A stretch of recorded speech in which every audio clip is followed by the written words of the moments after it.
es que si tú trabajas... Esa es la siguiente pregunta. Ok, ok. ¿Cuál es el sistema educativo del país? Ok. Otra pregunta súper interesante también. El sistema educativo en México ha tenido que pasar por varias etapas. Cada una de ellas, en cada una de estas etapas ha tenido que saltar y superar muchos obstáculos. Y creo que uno de los obstáculos con los que se ha enfrentado la educación es la corrupción. El sistema educativo en México es muy diferente para un profesor que trabaja digamos que trabaja para el Estado, a un trabajador que trabaja para una escuela privada o que trabaja de manera autónoma. Uh-huh. Si hablamos del sistema educativo, primero, como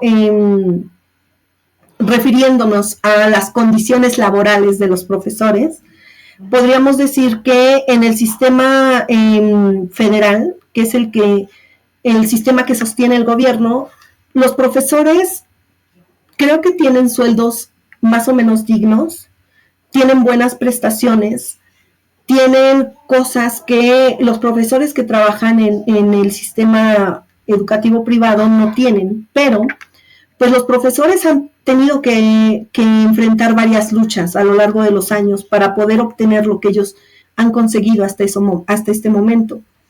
Existe en México el sindicato, se llama el CENTE, Sindicato Nacional de los Trabajadores del Estado, que es quien se supone que defiende los derechos de los trabajadores y se supone que es quien tiene que velar porque estos derechos sean respetados y porque lo que ellos han obtenido realmente vaya a los trabajadores.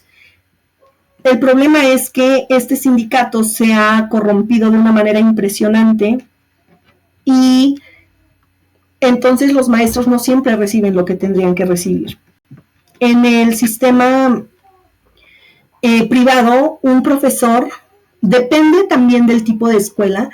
En México tenemos escuelas privadas muy buenas, de muy buen nivel, pero en México, no sé si esto existe en otros países, pero en México tenemos las famosas escuelas patito, que son escuelas privadas de dudosa calidad.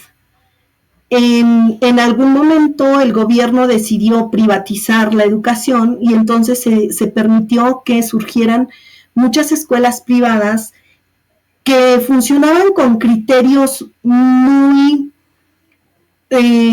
ajenos quizá a la educación en sí. Quizá por cuestiones económicas, creo que era como el principal objetivo de estas escuelas y entonces la educación en estas escuelas no es muy buena, no tienen buenos maestros o a veces tienen muy buenos maestros, pero el sistema, siento yo que es un sistema muy injusto porque no brinda a los profesores ninguna prestación muchas veces. Yo tengo a muchos amigos trabajando en escuelas privadas que cobran, no sé, trabajé un instituto de español para extranjeros en el que yo trabajé hace 6, 7 años, pagaba 30 pesos a sus profesores. Cuando el alumno, 30 pesos, cuando el alumno pagaba $20. Claro. Y sin ninguna prestación, por supuesto. Entonces, creo que en estas escuelas se abusa mucho de los trabajadores. No se les da ninguna prestación, no hay vacaciones pagadas, no hay seguro social. Los profesores prácticamente solo pueden ganar a veces para la comida del día y nada más. Obviamente estamos hablando de los peores casos, ¿no?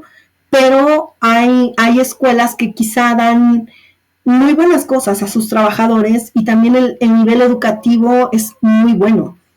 Tengo también amigos que están trabajando, pero estas ya son escuelas también que muchas veces son para extranjeros, ¿no? Como el Colegio Americano, no sé, algunos liceos de otros países que la verdad ofrecen muy buenas prestaciones y muy buenos incentivos. Entonces, en cuanto a la cuestión laboral de los profesores, es esa. Hay de todo. Hay quienes tienen prestaciones suficientes, hay quienes no tienen nada, que es la mayoría, creo yo. En cuanto a la educación en sí, en cuanto a la calidad de la educación, que creo que es lo que más debe interesar, tenemos muchos problemas, tenemos problemas graves. Creo que uno de los problemas que enfrentamos en México en el sistema educativo es que el sistema está muy politizado. La educación está muy politizada. Y cada nueva administración se quieren hacer cambios para mejorar, pero en realidad es como echar a la basura lo que se hizo anteriormente y no hay continuidad en los programas de estudio, no hay continuidad en investigación, no hay continuidad en las mejoras que se pretende hacer y eso no permite que la calidad aumente, ¿no? Tenemos tristemente uno de los lugares más bajos a nivel mundial en cuanto al hábito de la lectura. Y yo creo que eso es un problema grave que no nos va a permitir avanzar mientras nosotros no cambiemos esos números. No se trata solamente de números, ¿no? Se trata, el fondo es mucho más escabroso.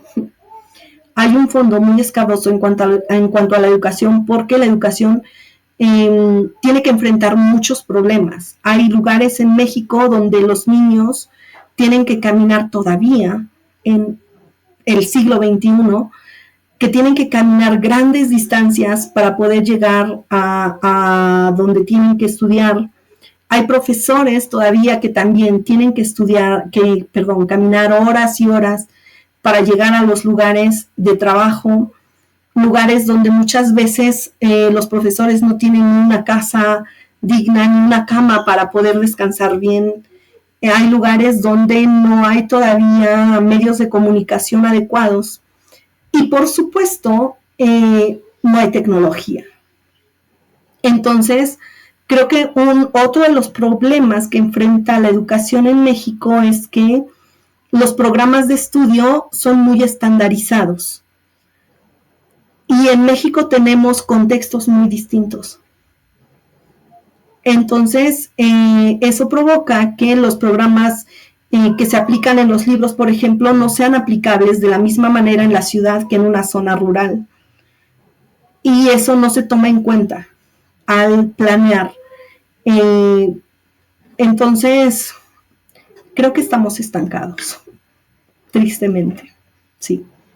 Vamos a cambiar de tema para algo divertido otra vez. Perfecto. El caso de las fiestas. Hace rato me querías explicar más. Ahora sí es momento, Leti. Cuéntame. Ok. Los mexicanos somos muy fiesteros.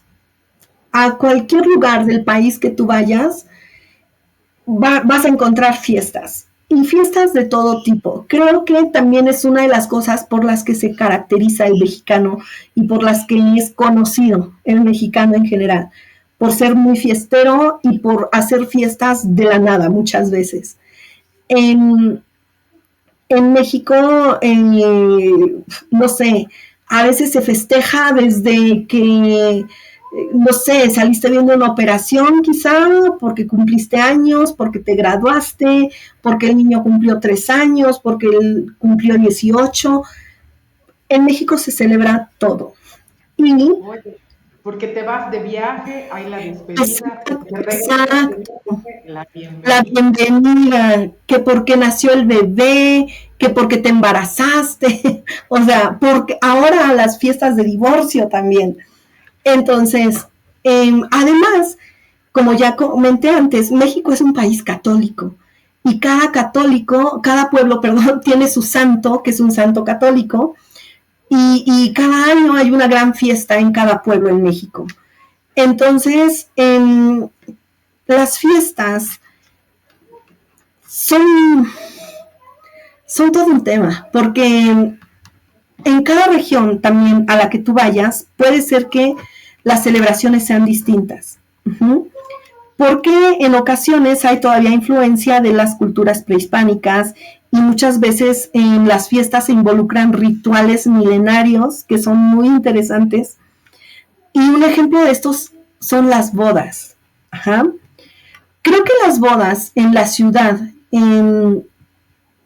son como más europeizadas, podríamos decir, o quizá más elegantes, pero y obviamente son muy divertidas, pero creo que no se comparan a las bodas de los pueblitos. En los pequeños pueblos.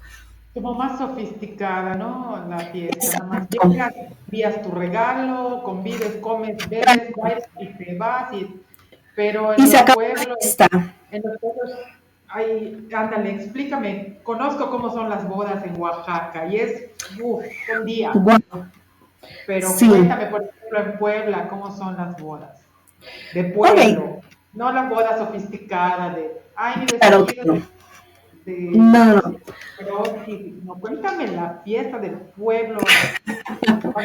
Pues mira, creo que la fiesta de una boda en los pueblos, o por lo menos de donde yo soy, aunque tristemente también ya cada vez disminuyen estas prácticas, pero todo comienza desde el día en que se pide la mano de la novia.